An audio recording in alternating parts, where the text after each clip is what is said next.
Apple നിങ്ങൾക്ക് ഇഷ്ടമാണോ? തിന്നാൻ നല്ല രസമുള്ളൊരു ഫലമാണ് ആപ്പിൾ.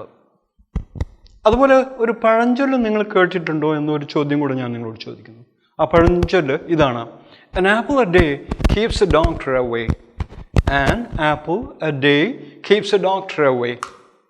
ഒരു ആപ്പിൾ നിങ്ങൾ ദിവസവും കഴിക്കുകയാണെങ്കിൽ ആരോഗ്യപരമായ ഒരു പ്രശ്നവും നിങ്ങൾക്ക് വരുന്നില്ല എന്നതാണ് ആ പഴഞ്ചൊല്ല് കൊണ്ട് ദ്യോതിപ്പിക്കുന്നത്. അതുപോലെ മറ്റൊരു കാര്യം കൂടെ ഞാൻ ചോദിക്കുകയാണ്. നിങ്ങൾ മറ്റൊരു കാര്യം കേട്ടിട്ടുണ്ടോ? ആപ്പിൾ എന്ന ഫലം ഒരിക്കലും കഴിക്കരുത് എന്ന് പറഞ്ഞിട്ടുണ്ട്. പ്രത്യേകിച്ചും ബൈബിളിൽ ആദാമിനോട് പിതാവായ ദൈവം പറഞ്ഞു, ആ മരത്തിൻ്റെ ഫലം മാത്രം നീ കഴിക്കരുത്, മറ്റെന്ത് വേണമെങ്കിലും നീ കഴിച്ചോളൂ. അത് ആപ്പിൾ ഓഫ് നോളജിൻ്റെ ഫലമായിരുന്നു. അത് കഴിക്കരുത് എന്നാണ് ദൈവം പറഞ്ഞത്. എന്നാൽ apple A day keeps A doctor away എന്നും പറയും. അതായത് ദിവസം ഒരു ആപ്പിൾ നമ്മൾ കഴിച്ചിരിക്കണം. ആപ്പിൾ അത്ര നല്ല ആരോഗ്യപ്രദമായ ഒരു ഫലമാണ്, നല്ല രസമാണ്, നല്ല പോഷകദായകം മാത്രമല്ല, അത് നല്ല രുചികരവുമാണ്. വീണ്ടും സിലി ടോക്കിൻ്റെ പുതിയൊരു എപ്പിസോഡിലേക്ക് സ്വാഗതം. ആരോഗ്യപ്രദമായ ഒരുപാട് കാര്യങ്ങൾ പറയുന്ന silly talk on some serious topics.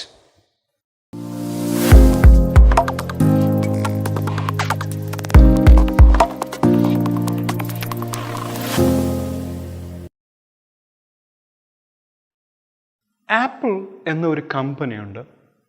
Apple ഒരു ഭാഗം കടിച്ചു വെച്ച് അതിൻ്റെ മുകളിൽ ഒരു ആപ്പിളിൻ്റെ ഇല നന്നായി വിന്യസിച്ചിരിക്കുന്ന ഒരു ചിത്രം കാണുന്ന ഒരു കമ്പനിയുണ്ട്. ഈ കമ്പനിയെ പറ്റി നിങ്ങൾ കേട്ടിട്ടുണ്ടോ? Apple incorporated. കാലിഫോർണിയയിലെ ക്യൂപ്പർട്ടിനോ ആണ് അതിൻ്റെ ആസ്ഥാനം. പ്രവർത്തിക്കുന്ന ഒരു അമേരിക്കൻ മൾട്ടിനാഷണൽ കോർപ്പറേഷനാണ്.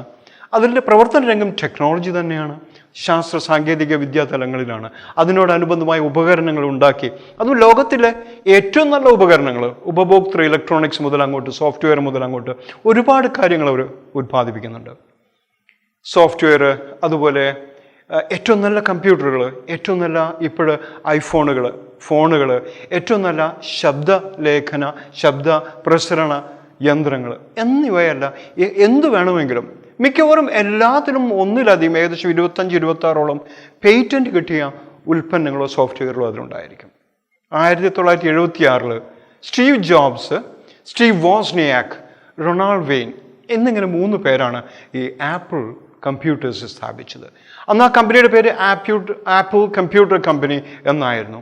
ആ കമ്പനി അടുത്ത വർഷം തന്നെ ജോബ്സും വോസ്നിയാക്കും ചേർന്ന് ആപ്പിൾ കമ്പ്യൂട്ടർ ഇൻകോർപ്പറേറ്റഡ് എന്ന പേരിൽ അത് സംയോജിപ്പിച്ചുള്ള മറ്റൊരു കമ്പനിയാക്കി. കമ്പ്യൂട്ടറുകളിൽ നിന്ന് കൺസ്യൂമർ ഇലക്ട്രോണിക്സിലേക്ക് കമ്പനി ശ്രദ്ധ കേന്ദ്രീകരിച്ചു. 2007 ആപ്പിൾ ഇൻകോർപ്പറേറ്റഡ് എന്ന് വീണ്ടും നാമം മാറ്റി ആപ്പിൾ ഇൻകോർപ്പറേറ്റഡ് എന്നാക്കി അതിൻ്റെ പേര്. ഇപ്പോൾ അത് ആപ്പിൾ ഇൻകോർപ്പറേറ്റഡ് എന്ന കമ്പനിയായി അറിയപ്പെടുന്നു. ഇതിനിടയിൽ സ്ഥാപകനായ സ്റ്റീവ് പോൾ ജോബ്സ് മരണപ്പെടുകയുണ്ടായി. അദ്ദേഹത്തിൻ്റെ മരണത്തോടുള്ള ഫിലോസഫി അടങ്ങിയ പ്രസംഗങ്ങൾ പോലും ലോകശ്രദ്ധ പിടിച്ചുപറ്റിയ ഒന്നാണ്.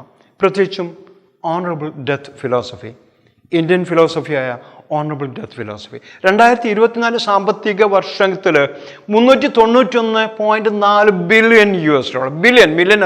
ബില്യൺ ഉള്ള ഒരു കമ്പനിയായിരുന്നു ആപ്പിൾ. ഏറ്റവും വലിയ സാങ്കേതിക ശാസ്ത്ര കമ്പനിയായി ലോകത്തിൽ വളർന്നു വന്നു.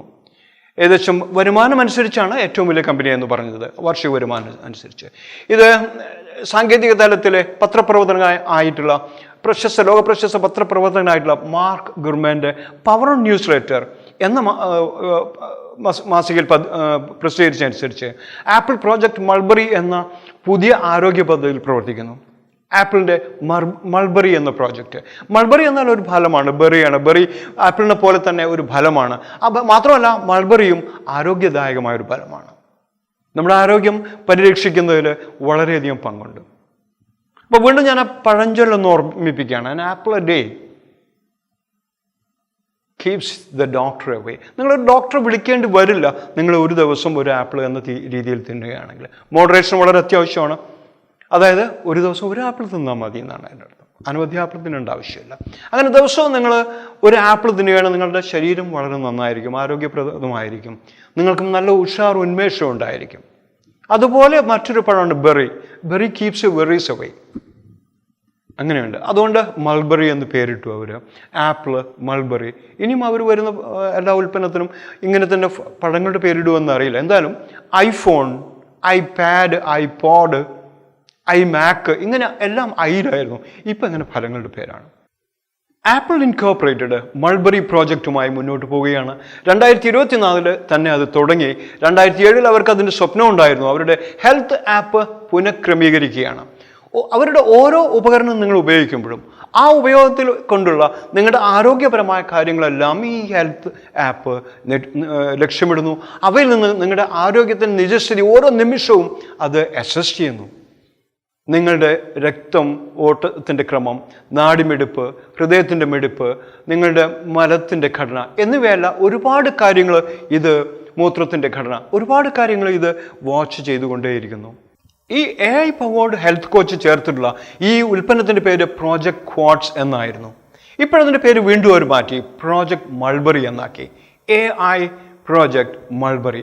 ഈ ആപ്പിളിൻ്റെ AI ടീമിൽ നിന്നും മറ്റും ഒരുപാട് ഉപകരണങ്ങൾ അതിൽ നിന്ന് നിങ്ങൾ ഉപയോഗിക്കുമ്പോൾ നിങ്ങൾ ഉപയോഗിക്കുന്ന ഡാറ്റ, കൊടുക്കുന്ന ഡാറ്റ, സ്വീകരിക്കുന്ന ഡാറ്റ, കാണുന്ന ഡാറ്റ എല്ലാം അത് മോണിറ്റർ ചെയ്തിട്ട് നിങ്ങളുടെ ആരോഗ്യത്തിൻ്റെ നിജസ്ഥിതി മനസ്സിലാക്കുകയും നിങ്ങൾക്ക് സമയാസമയങ്ങളിൽ വേണ്ടതരം വീഡിയോകൾ കാണിച്ചു തരികയും എന്ത് കാര്യങ്ങളാണോ നിങ്ങൾ ശ്രദ്ധിക്കേണ്ടത് അത്തരത്തിലുള്ള വീഡിയോകൾ കാണിച്ചു തരികയും അല്ലെങ്കിൽ നിങ്ങൾ എന്ത് ചെയ്യണം, നിങ്ങളുടെ നിത്യക്രമത്തിൽ എന്തൊക്കെ മാറ്റം വരുത്തണം എന്നുള്ളതിൻ്റെ ശരിയായ ഉപദേശങ്ങൾ തരികയും മാത്രമല്ല നിങ്ങൾക്ക് എപ്പോഴാണോ ഒരു ഡോക്ടറെ കാണേണ്ടത് അപ്പോഴാണ് ഡോക്ടറെ കാണാനുള്ള ഉപദേശം തരികയും ഒക്കെ ചെയ്യും. പലപ്പോഴും നിങ്ങൾ ഡോക്ടറെ കാണേണ്ട ആവശ്യം പോലും തന്നെ ഇല്ല. അതുകൊണ്ട് ആൻ ആപ്പിൾ എ ഡേ, ആപ്പിളിൻ്റെ mulberry A day keeps A doctor away.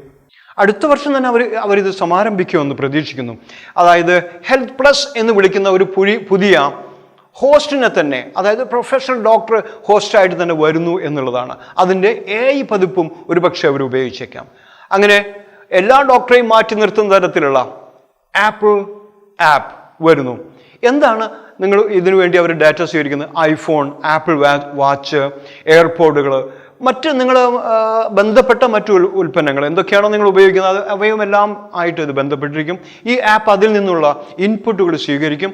ആ ഇൻപുട്ടുകൾ അനുസരിച്ച് നിങ്ങളുടെ സ്വഭാവവും നിങ്ങളുടെ ആരോഗ്യപരമായ ഘടനയും ആരോഗ്യപരമായ വസ്തുതയും എല്ലാം മനസ്സിലാക്കിക്കൊണ്ട് നിങ്ങൾ എന്താണോ ശരിക്കും ചെയ്യേണ്ടത് അത് നിങ്ങളോട് റിയൽ ടൈം ബേസിസിൽ പറഞ്ഞു വരുന്നതാണ്. ഒരു ഡോക്ടർ, നിങ്ങൾ ഏറ്റവും പ്രഗത്ഭനായ ഒരു ഡോക്ടർ നിങ്ങൾ കാണുന്നുണ്ടെങ്കിൽ പോലും ഒരു പക്ഷേ അതിനൊരു സമയമെടുത്തേക്കാം. ഇന്ന് പോകാൻ നിങ്ങൾ വിചാരിക്കും, ഇന്ന് പോകാൻ പറ്റില്ല, നാളെ പോകാമെന്ന് വിചാരിക്കും, പറ്റില്ല എന്ന് വരാം. അല്ലെങ്കിൽ വല്ലപ്പോഴും ഒക്കെയാണ് നിങ്ങൾ പോകുന്നത്. എന്നാൽ റിയൽ ടൈം അഡ്വൈസ് നിങ്ങൾക്ക് കിട്ടിക്കൊള്ളണമെന്നില്ല, കിട്ടിയാലും നിങ്ങൾ ചെയ്തു കൊള്ളണമെന്നില്ല. ഇത് റിയൽ ടൈം അഡ്വൈസ് തരികയും നിങ്ങൾ അവ ചെയ്തുവോ എന്ന് മോണിറ്റർ ചെയ്യുകയും ചെയ്യും. അപ്പോഴിത് ഡോക്ടർമാരെ മാറ്റി നിർത്തുമോ? അറിയില്ല. അതുകൊണ്ട് എന്തായാലും AI ഉപദേശം നമ്മൾക്ക് ഇനി സ്വീകരിക്കാതിരിക്കാൻ പറ്റില്ല ഒരു രംഗത്തും. അതുകൊണ്ട് മാത്രമല്ല നമ്മുടെ ആരോഗ്യമാണല്ലോ പ്രധാന കാര്യം. അങ്ങനെയുള്ള ഒരു പ്രോജക്റ്റ് നമുക്ക് വേണ്ട എന്ന് വെക്കാൻ പറ്റില്ല എന്ന് വന്നേക്കാം. മൾബറി ഹെൽത്ത് ആപ്പ് ഇത് അപ്ഗ്രേഡ് ചെയ്തുകൊണ്ടേയിരിക്കും സമയാസമയങ്ങളിൽ. ഓരോരുത്തരുടെ ഉപയോഗം അനുസരിച്ചുകൊണ്ടും അവർ ചോദിക്കുന്ന ചോദ്യങ്ങൾ അനുസരിച്ചുകൊണ്ടും അവരുടെ ജീവിത രീതി അനുസരിച്ചുകൊണ്ടും ഒരു ശരാശരി ജീവിത രീതി ആ പ്രദേശത്തേക്ക് മാത്രമായിട്ട് എടുക്കും. ഒരു പ്രത്യേക പ്രദേശം, ഒരു ചെറിയ പ്രദേശത്തെ മാത്രമായിട്ട് പോലും ഈ ഒരു ശരാശരി ജീവിത രീതിയെ അത് മോണിറ്റർ ചെയ്യുന്നു. അതിൽ നിന്ന് ശരാശരിയായിട്ടുള്ള ഒരു കാര്യം മെനഞ്ഞെടുക്കുകയും അത് ഓരോ വ്യക്തിക്കും വേണ്ടി വീണ്ടും ഫൈൻ ട്യൂൺ ചെയ്യുകയും ചെയ്യുന്നു എന്നുള്ളതാണ് അറിയുന്നത്, ഈ ആപ്പിനെ കുറിച്ച് അറിയുന്നത്.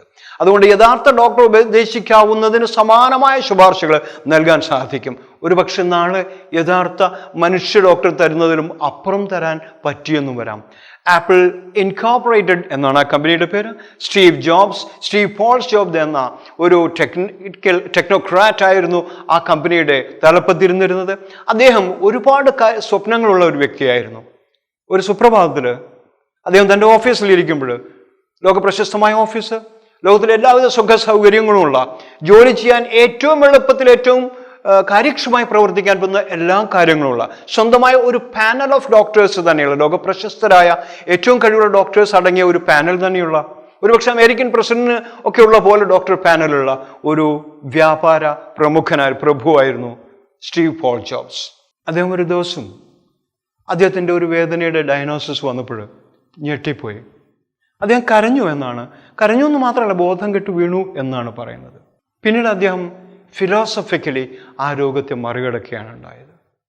അനിവാര്യമായ മരണം അദ്ദേഹം ഓണറബിൾ ഡെത്ത് കോർട്ട് ചെയ്തുകൊണ്ട് കീഴടങ്ങുകയും ചെയ്തു. എന്നാൽ അദ്ദേഹത്തിൻ്റെ സ്വപ്നങ്ങൾ ഇപ്പോഴും ആ കമ്പനി പരിഹരിച്ചുകൊണ്ടിരിക്കുകയാണ്, നടപ്പിൽ വരുത്തിക്കൊണ്ടിരിക്കുകയാണ്. ശക്തമായ തെറാപ്പികൾ, പോഷകാഹാരം, മാത്രമല്ല വ്യായാമത്തിൻ്റെ പരിശീലനം, ശരിയായ ഉറക്കം, നിങ്ങളുടെ ഉറക്കം അത് മോണിറ്റർ ചെയ്യുന്നു.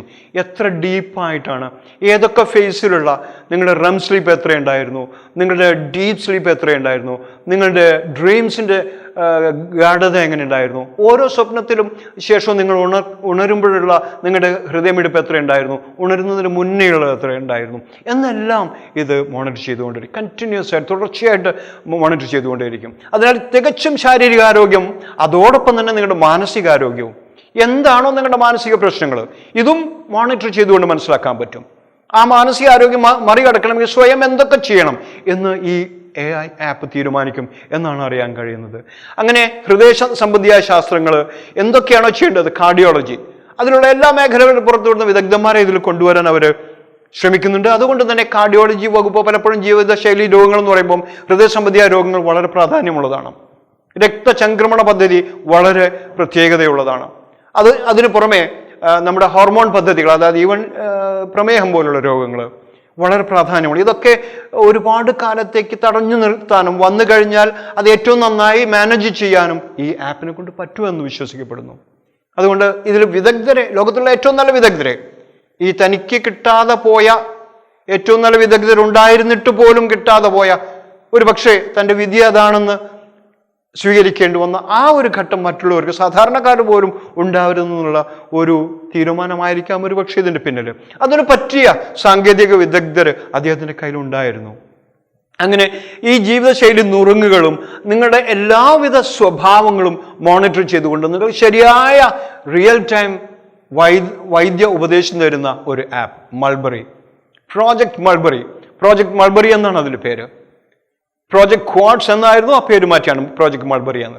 അപ്പൊ ഇതിന് വീഡിയോ ഉള്ളടക്കങ്ങൾ ഇവർ സൃഷ്ടിച്ചുകൊണ്ടേയിരിക്കും. നിങ്ങൾക്ക് എങ്ങനെയാണോ വേണ്ടത്, ഒരു വ്യക്തിക്ക് വേണ്ടുന്ന രീതിയിൽ പോലും ഇൻഡിവിജ്വലൈസ്ഡ് എന്ന് പറയാം, ആ രീതിയിൽ പോലുള്ള വീഡിയോകൾ പോലും നിരന്തരമായി. മാത്രമല്ല നിങ്ങൾ തെരഞ്ഞു നടന്ന് കിട്ടേണ്ട ആവശ്യമൊന്നുമില്ല. നിങ്ങൾക്ക് ആവശ്യമുള്ളത് നിങ്ങളുടെ മുന്നിൽ പോപ്പപ്പ് ചെയ്യുന്നു. അങ്ങനെയുള്ള ഒരു ആപ്പ് പ്രതീക്ഷിക്കാം. ലോകാരോഗ്യം മെച്ചപ്പെടുമെന്ന് തന്നെ പ്രതീക്ഷിക്കാം. ഗുർമാൻ എന്ന ആ പത്രപ്രവർത്തകൻ ഈ ഉദാഹരണം നൽകിയാണ്. ആപ്പ് മോശം ഹൃദയമിടിപ്പ് പാറ്റേണുകളുടെ പദ്ധതി അങ്ങനെ റെക്കോർഡ് ചെയ്തുകൊണ്ടേയിരിക്കും. ശ്രദ്ധയിൽപ്പെട്ടാൽ എത്ര കാലം കൊണ്ട് ഇതൊരു ഹൃദ്രോഗമായി വളർന്നു വരാം എന്ന് അസസ് ചെയ്യും. അതിൻ്റെ മുന്നേ തന്നെ ഒരുപാട് മാറ്റങ്ങൾ നമ്മുടെ ജീവിതശൈലിക്ക് വരുത്തുകയാണെങ്കിൽ മരുന്നൊരു പക്ഷേ ഇല്ലാതെ തന്നെ ഈ രോഗത്തെ നമ്മൾക്ക് എന്നേക്കുമായിട്ട് വേണ്ട എന്ന് വെക്കുകയും ചെയ്യാം. അപ്പൊ ജീവിതശൈലികൾ നിങ്ങൾ എത്രത്തോളം നടക്കുന്നു, എത്രത്തോളം മറ്റധ്വാനങ്ങൾ ചെയ്യുന്നു, എത്രത്തോളം വർക്കൗട്ട് നിങ്ങൾ ഓരോ ദിവസവും ചെയ്യുന്നു എന്നുള്ളത് പോലും ഇത് മാനും. എന്നിട്ട് നിങ്ങൾ എന്താണോ യഥാർത്ഥത്തിൽ അതിൽ വരുത്തേണ്ട മാറ്റങ്ങൾ എന്ന് പറഞ്ഞു തരും. നിങ്ങൾ എന്ത് കഴിക്കുന്നു, എത്ര കഴിക്കുന്നു, കഴിച്ചതിന് ശേഷം നിങ്ങൾ എന്തൊക്കെ ചെയ്യുന്നു എന്നെല്ലാം ഇത് ട്രാക്ക് ചെയ്യുന്നു. അങ്ങനെ പ്രധാന കൂട്ടിച്ചേർക്കൽ ഭക്ഷണങ്ങൾ ഏതൊക്കെ വേണമെന്നുള്ളത്, ആഡ്ജങ്ക്റ്റ് ടു ഫുഡ് ഹാബിറ്റ് ഏതൊക്കെ വേണമെന്നുള്ളത് അവർ തീരുമാനിക്കുന്നു.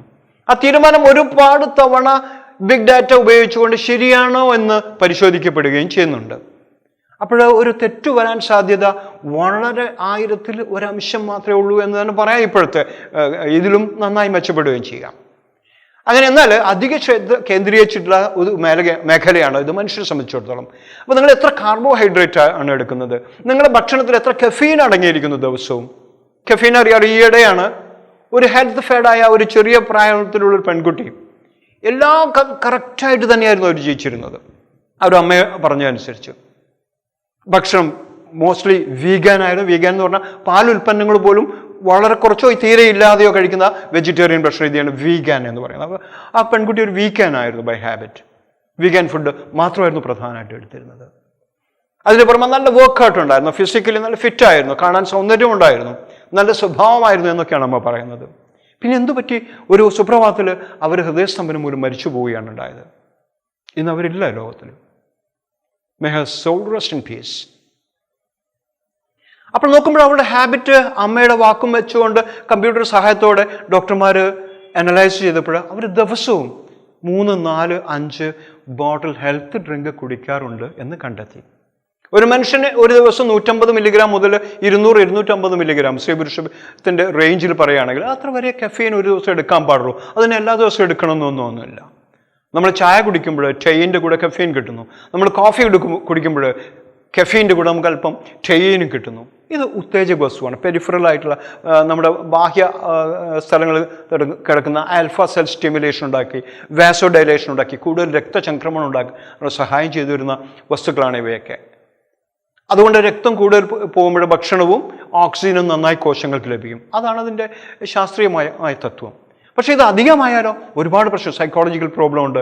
അത് ഹൃദയത്തിന് വല്ലാണ്ട് ബാധിക്കും. ഹൃദയത്തിൻ്റെ മിടിപ്പ് കൂട്ടുകയും ഒക്കെ ചെയ്യും. ടാക്കിക്കാർഡിയ പോലെയുള്ള പ്രശ്നങ്ങൾ ഉണ്ടാക്കും. അതിൻ്റെ പുറമെ ഈവൻ അത് കാർഡിയാക് അറസ്റ്റ് പോലും ഉണ്ടാക്കി കളയും. ഇതായിരിക്കാം ഒരു പക്ഷേ ഈ പെൺകുട്ടി മരിച്ചതെന്നാണ് കണ്ടെത്തൽ. ഇനി അങ്ങനെ ഒരു കാര്യം ഉണ്ടാവില്ല എന്ന് നമുക്ക് വിശ്വസിക്കാം. ഒന്ന്, നിങ്ങൾ തന്നെത്താൻ ഒരു ആപ്പിനെ പോലെ നിങ്ങളുടെ ബുദ്ധി വളർത്തിയെടുക്കാം. അത് ചെയ്യാം. ഉപകരണരഹിതമായ ശേഷി വർധനവായിരുന്നു ഭാരതീയ ചിന്താ പദ്ധതികൾ മുഴുവൻ. ഉപകരണരഹിതം, ടൂളില്ലാത്ത, വിത്തൗട്ട് ടൂൾ എന്ന് പറഞ്ഞാൽ നമ്മളൊരു എണ്ണം എടുക്കുകയാണ്.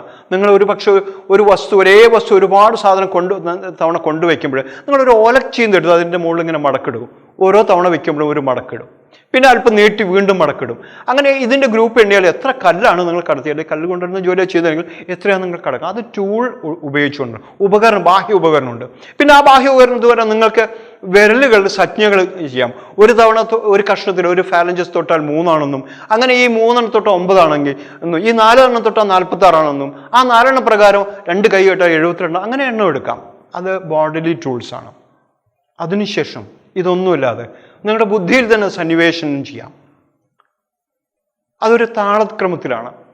ഒരു ചെണ്ട കലാകാരൻ അദ്ദേഹം ഒരു ചെണ്ടയിൽ ഒരു പ്രത്യേക രീതിയിൽ ഉരുട്ട് എന്ന കാര്യം 31ാമത്തതിൽ മാറ്റി ഉരുട്ടാൻ തുടങ്ങുകയും ചെയ്യുന്നത്. ആ 31 എണ്ണം ഒരിക്കലും ആ ചെണ്ട കലാകാരൻ എടുക്കാറില്ല. അദ്ദേഹത്തിൻ്റെ ഗതി അനുസരിച്ച് അത് അറിയാം. അതായത് അത് ബുദ്ധിയിലോ അല്ലെങ്കിൽ മനസ്സിലോ കിടപ്പുണ്ട്. ഒരു ബാഹ്യമായ ഉപകരണവും അദ്ദേഹത്തിന് ആവശ്യമില്ല. അതുപോലെയുള്ള ശേഷി അതിൻ്റെ മടങ്ങായി വർദ്ധിപ്പിക്കുന്നതിന് ടൂൾലെസ് ഡെവലപ്മെന്റ്, അതായിരുന്നു ഭാരതീയ പദ്ധതി. എന്നാൽ ഇവിടെ ഉപകരണങ്ങൾ, നമ്മുടെ മൊബൈൽ ഫോൺ മുതൽക്ക് AI ഉപകരണങ്ങൾ മുതൽക്ക് ഉപകരണ സഹിതമായതാണ്. അതിൽ കൂടുതൽ ഉപയോഗിക്കാൻ എളുപ്പമുണ്ടായിരിക്കാം. മറ്റൊന്ന് കൂടുതൽ തപസ് പോലെയുള്ള ക്രിയകൾ ചെയ്തുണ്ടാക്കേണ്ടതാണ്. കോഴിക്കോട് ഒരു ഭക്ഷണം കഴിക്കാതെ ജീവിച്ചിരുന്ന ഒരു ജൈന മതക്കാരനായ വിശ്വാസി ഉണ്ടായിരുന്നു. ഈയിടെയാണ് അദ്ദേഹം മരിച്ചതെന്ന് തോന്നുന്നു. എന്തായാലും ഇങ്ങനെയുള്ള ഒരുപാട് ഉപയോക്താക്കളെ ഏറ്റവും നന്നായി സാധാരണക്കാരന് പോലും ഉപയോഗിക്കാവുന്ന തരത്തിലുള്ള ഉപകരണങ്ങളാണ്, ആരോഗ്യം പരിരക്ഷിക്കുന്നതിനുള്ള ഉപകരണങ്ങളാണ് ഇങ്ങനെയുള്ള പ്രോജക്റ്റ് മൾബറി നൽകാൻ ഉദ്ദേശിക്കുന്നത്. അപ്പോൾ പോഷകാഹാരത്തിൻ്റെ കുറവുകൾ അത് പരിഹരിക്കുന്നു. എങ്ങനെ? നിങ്ങൾക്ക് ഉപദേശിച്ചു തരും, ഇന്ന വസ്തുക്കൾ നിങ്ങൾ ഇത്ര പച്ച നിലക്കടല 10 ഒരു 10 ദിവസത്തേക്ക് കൂടെ കഴിക്കൂ. അല്ലെങ്കിൽ നിങ്ങൾ സ്ട്രോബെറിയുടെ ജ്യൂസൊന്നും അടിക്കാതെ തന്നെ പഴം വാങ്ങിച്ച് നന്നായി കഴുകി ഒരു കപ്പിൽ അരിഞ്ഞിട്ടിട്ട് അപ്പം തന്നെ തിന്നു ഒരു 8 ദിവസം. അല്ലെങ്കിൽ പയറുപ്പേരി കഴിക്കൂ. നിങ്ങൾ ലോക്കലൈസ്ഡ് ആണ്. അപ്പോൾ നിങ്ങൾക്ക് പയറുപ്പേരി കിട്ടുന്ന പ്രദേശങ്ങളാണ്, പയർ കിട്ടുന്ന പ്രദേശങ്ങളാണ് നിങ്ങൾ ജീവിക്കുന്നതെന്ന് ഈ ആപ്പ് മനസ്സിലാക്കി. അങ്ങനെ പ്രോജക്റ്റ് മൾബറി ഇത്തരത്തിലുള്ള മാറ്റങ്ങൾ വരുത്താൻ ലക്ഷ്യമിടുന്നു. ഇത് മൈ ഫിറ്റ്നസ് പാൽ എന്ന ആപ്പുകളുമായിട്ട് സഹകരിക്കാൻ, നൂം പോലുള്ള ആപ്പുകളുമായിട്ട് സഹകരിക്കുന്നു. ആപ്പിൾ ഒരു മത്സരത്തിലേക്ക് ഇവരെയൊക്കെ തള്ളിവിടുമെന്ന് പറയുന്നത്. ഏത്? ഈ മൈ ഫിറ്റ്നസ് പാൽ എന്ന് പറയുമ്പോൾ ഫ്രണ്ട്, മൈ ഫിറ്റ്നസ് പാൽ, നൂം എന്നുപോലെയുള്ള ആപ്പുകളൊക്കെ നല്ല കോമ്പറ്റീഷൻ കൊടുക്കുക. അതുകൊണ്ട് ഇവരും AI ടൂൾസ് വീണ്ടും നന്നാക്കുകയും ചെയ്യുന്നു.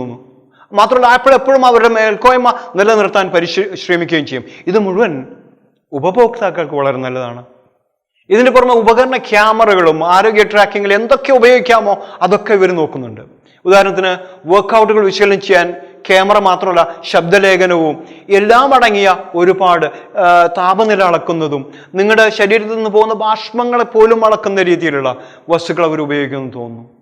ഇത് ആപ്പിളിൻ്റെ ഫിറ്റ്നസ് പ്ലാറ്റ്ഫോമിന് ഒപ്പമാണ് പ്രവർത്തിക്കുക. ഈ പ്രോജക്റ്റിനെ പിന്തുണയ്ക്കുന്നതിനായി കാലിഫോർണിയയിലെ ഓക്ലാൻഡ് സമീപം ആപ്പിൾ ഒരു ഫെസിലിറ്റി തുറക്കാൻ പോവുകയാണ്. അവിടെ ഡോക്ടർമാർ ആപ്പിനായി വീഡിയോ റെക്കോർഡ് ചെയ്യാനും കൂടുതൽ വ്യക്തിപരവും എല്ലാവർക്കും ഈസിയായിട്ട് ആക്സസ് കിട്ടുന്ന രീതിയിലാക്കാനും അവർ ഫലപ്രദമായ പരിഹാരങ്ങൾ കണ്ടുകൊണ്ട് മുന്നോട്ട് പോകുന്നു. ഇത്തരത്തിലുള്ള ഒരു ആപ്പ് സൃഷ്ടിച്ചുകൊണ്ട് ആരോഗ്യ സംരക്ഷണം മറ്റൊരിക്കലും കിട്ടാത്ത രീതിയിലുള്ള നമ്മുടെ എല്ലാ വൈദ്യശാസ്ത്ര മേഖലയെയും പൊളിച്ചെഴുതുന്ന തരത്തിലുള്ള ഒരു പ്രവർത്തനം വരാൻ പോവുകയാണ്. വരുന്നതിലൂടെ ജീവൻ രക്ഷിക്കാൻ, പലപ്പോഴും ജീവൻ രക്ഷാപ്രവർത്തനത്തിന് പോലും ഇത് സഹായകമായിരിക്കും. തന്നെത്താനുള്ള ജീവൻ രക്ഷാപ്രവർത്തനങ്ങൾ ഒരു പ്രത്യേക പ്രവൃത്തി ചെയ്താൽ അതേ സ്പീഡിൽ ഇത് മുന്നോട്ട് പോകാൻ ഇന്ന അപകടം വരാവുന്ന പ്രഡിക്റ്റീവായിട്ട് പോലും ചെയ്യാവുന്ന രീതിയിൽ വളരുമെന്ന് പ്രതീക്ഷിക്കുന്നു.